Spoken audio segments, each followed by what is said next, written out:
Selamat pagi pemirsa, TVRI kembali hadir menjumpai Anda dalam Klik Indonesia Pagi. Hari ini Jumat 4 April 2025 bersama saya Natasha Paruntu. Dan berikut ini adalah dua topik utama Klik Indonesia Pagi hari ini. Informasi pertama Klik Indonesia Pagi, pemirsa, Presiden Amerika Serikat Donald Trump mengenakan tarif 32% untuk barang asal Indonesia yang masuk ke Amerika Serikat. Trump mengatakan ia hanya mengenakan tarif setengah dari apa yang diterapkan berbagai negara terhadap produk Amerika Serikat. Sementara itu pemirsa, pemerintah Indonesia belum memberikan tanggapan resmi atas kebijakan tarif impor 32% dari pemerintah Amerika Serikat yang diumumkan pada 2 April oleh Presiden Donald Trump. Pengamat ekonomi menyarankan pemerintah Indonesia segera menyiapkan kebijakan yang tepat untuk menghadapi dampak dari impor Amerika Serikat. Kantor Komunikasi Kepresidenan PCO menyatakan pemerintah menyiapkan sejumlah jurus dalam menghadapi kebijakan tarif baru impor oleh Presiden Amerika Serikat Donald Trump. Presiden Prabowo Subianto menyiapkan 3 langkah untuk menghadapi berbagai gejolak perubahan kebijakan global. Presiden Amerika Serikat Donald Trump mengumumkan tarif baru sebesar 10% pada hampir semua barang impor yang masuk ke Amerika Serikat. Trump juga memperlakukan tarif timbal balik terhadap sejumlah negara termasuk Indonesia. Berikut informasi selengkapnya. Kita beralih ke informasi yang lain, pemirsa. Longsor di jalur alternatif Cangar, Mojokerto menuju ke Kota Batu, Jawa Timur menimpa 2 mobil yang tengah melintas hingga terseret ke dalam jurang. Penumpang mobil masih dalam proses pencarian dan evakuasi, namun 1 orang dipastikan meninggal dunia. Belasan rumah asrama Kodim Aceh Timur di Kota Langsa Aceh terbakar. Tidak ada korban jiwa dalam insiden kebakaran itu karena para penghuni rumah berhasil mengevakuasi diri dan sebagian pergi mudik. Badan Keamanan Laut Republik Indonesia, Bakamla Republik Indonesia, berhasil mengevakuasi 12 anak buah kapal ABK KMP Mutiara Verindo II yang terbakar di perairan Banten. Penyebab kebakaran masih belum diketahui dan diselidiki lebih lanjut lagi.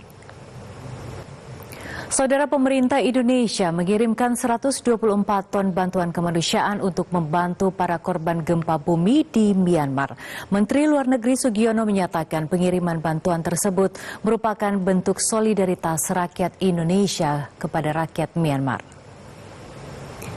Dan saudara, sejumlah informasi menarik lainnya masih akan kami hadirkan sesaat lagi. Dan saudara, untuk mengetahui pantauan arus balik Lebaran, kami akan hadirkan dalam segmen Mudik Asik TVRI, Mudik Tenang Menyenangkan, yang akan disampaikan oleh Dewinta Kailola. Dan pemirsa, kita langsung ke informasi selanjutnya. Kepala Badan Pemeliharaan dan Keamanan atau Kabaharkam Mabes Polri Komjen Pol Muhammad Fadil Imran beserta stakeholder terkait mengecek langsung pemudik sepeda motor di Pelabuhan Bakauheni. Langkah ini dilaksanakan untuk menjamin keamanan dan kelancaran arus balik Lebaran 2025. Peningkatan volume kendaraan dari Banyumas menuju Pejagan, Jawa Tengah terjadi di wilayah Kabupaten Banyumas menuju arah Pejagan. Hal ini dikatakan Kapolres Brebes, Jawa Tengah, Ahmad Oka Mahendra usai meninjau beberapa titik rawan kemacetan arus balik Lebaran 2025. 3 hari setelah perayaan Lebaran 1446 Hijriah, arus balik mulai terlihat di jalur selatan Tasikmalaya, Jawa Barat.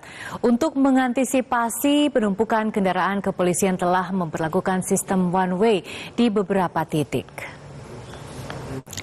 Kawasan Puncak Bogor, Jawa Barat dipadati kendaraan di hari ketiga pasca Lebaran 2025. Polres Bogor memperlakukan rekayasa lalu lintas one way dan atau satu arah guna mengurangi kepadatan. Saudara, arus lalu lintas di sejumlah titik di Kabupaten Semarang, Jawa Tengah mulai mengalami peningkatan pada momen arus balik Lebaran. Satlantas Polres Semarang memberlakukan skema rekayasa lalu lintas kontraflow untuk mengurangi kepadatan di sejumlah titik. Di hari ketiga Lebaran, kepadatan arus balik di jalur arteri nasional dan eksit tol Bandar Kedung Mulyo Jombang, Jawa Timur mengalami puncak kemacetan. Pemudik terjebak macet selama berjam-jam saat keluar dari eksit tol Kertosono menuju Jombang, Nganjuk, dan Kediri. Saudara, 3 hari pasca Lebaran, stasiun Pasar Senen Jakarta Pusat masih dipadati pemudik yang hendak melakukan perjalanan mudik ke kampung halaman. Namun di saat yang sama, arus balik pemudik juga mulai terlihat. Otoritas Terminal Bus Terpadu Pulau Gebang, Jakarta Timur memperkirakan puncak arus balik mudik Idul Fitri 1446 Hijriah terjadi pada 5 hingga 6 April 2025 mendatang. Para pemudik diprediksi akan kembali ke Jakarta pada akhir pekan nanti.